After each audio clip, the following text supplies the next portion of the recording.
A police officer and his K9 were trained to face danger. But not this.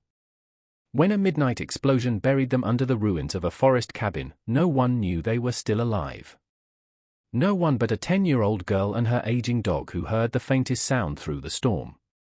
What she did next would defy fear, ignite a rescue that no one saw coming, and prove that sometimes the smallest voices carry the greatest courage.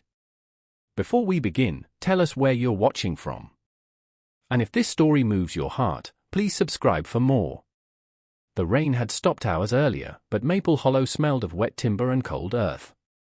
Officer Evan Cross and his K9 partner, Rex, approached an abandoned cabin on Timber Road. The place wasn't on any map, just sagging boards and blind windows hidden in alder and vine maple. Rex's nose caught something wrong, the metallic edge of propellant, something chemical. A black cable ran beneath debris into the wall. Evan radioed dispatch and turned to retreat. The house exploded. The blast crushed them under beams and roofing. Evan felt ribs crack, his mouth filled with dust. Rex cried once, then fell silent, pinned but watching. The cabin collapsed into ruin, ember and smoke painting the clearing orange-gray. At the precinct, Sergeant Marla Hayes got the news. Unit 12 had gone silent near South Ridge. She mobilized rescue teams and state troopers, her jaw tight with cold determination. Miles away, 10-year-old Hazel Quinn woke to the explosion's echo. Her aging dog, Milo, bolted toward the smoke. Hazel followed, fear and guilt driving her through the trees. She found the wreckage. Through the debris, she saw a man's arm and Rex, barely breathing. Every instinct told her to run, police meant questions she couldn't answer. But Milo's pleading bark stopped her. Hazel clawed at the rubble, revealing a police uniform. She found a radio, its green light still glowing. With trembling hands, she pressed the button. "Hello. Someone's here. He's hurt. Please." At the precinct, Jonas Reed caught the transmission.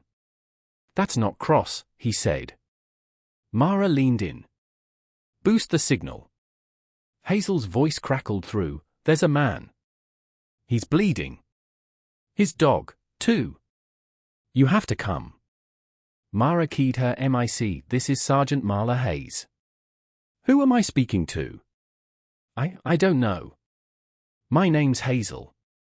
I found him. Please." "He's not waking up." Mara's tone steadied. "You're doing great." "Is he breathing?" "Yes, but it's shallow. Keep him warm.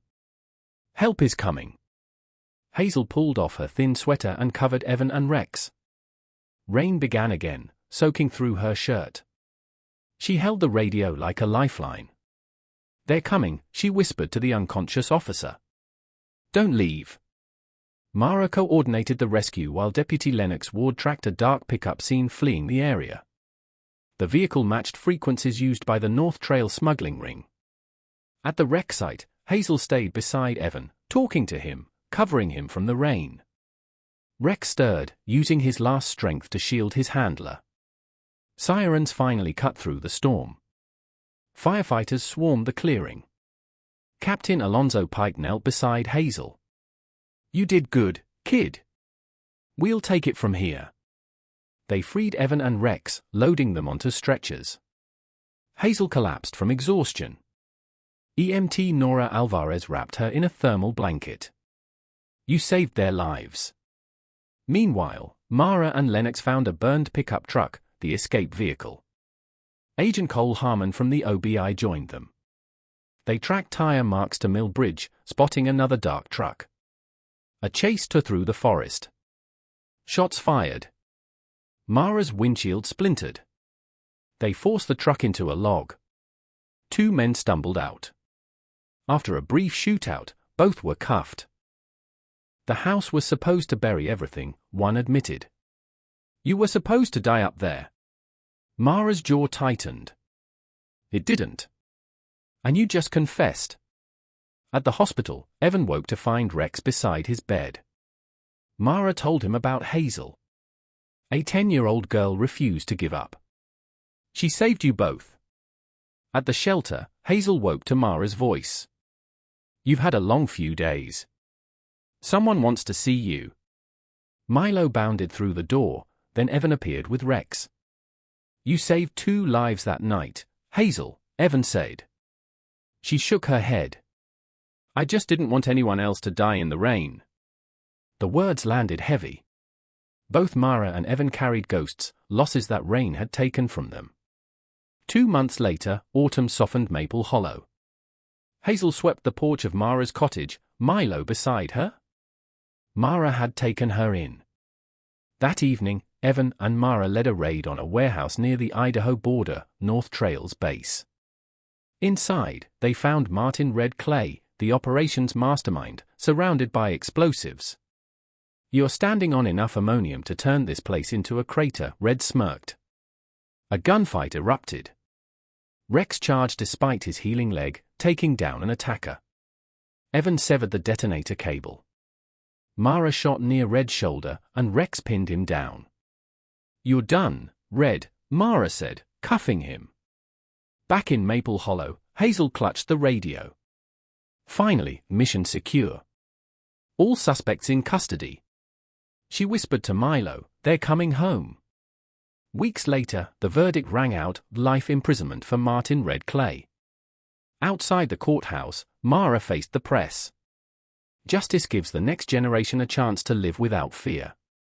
That evening, by the lake, 5 souls stood together, Mara, Evan, Hazel, Rex, and Milo, watching the sun bleed gold across the water. Hazel looked up. "Now everyone has a home, right?" Evan nodded. "Yeah. We do. Sometimes miracles don't come with thunder. They arrive quietly through a child's courage, a loyal dog's devotion, and a heart that refuses to stop believing." What happened in Maple Hollow was about grace, the kind placed in ordinary hands to remind us that love still wins, that faith still heals, and that light will always find its way through the ashes. If this story touched your heart, share it with someone who needs a reminder that goodness still walks among us. Leave a comment with where you're watching from and tell us what miracle means to you. Subscribe to keep spreading the light. May the Lord bless you and keep you. May His mercy protect your home, your family, and the quiet corners of your heart now and always.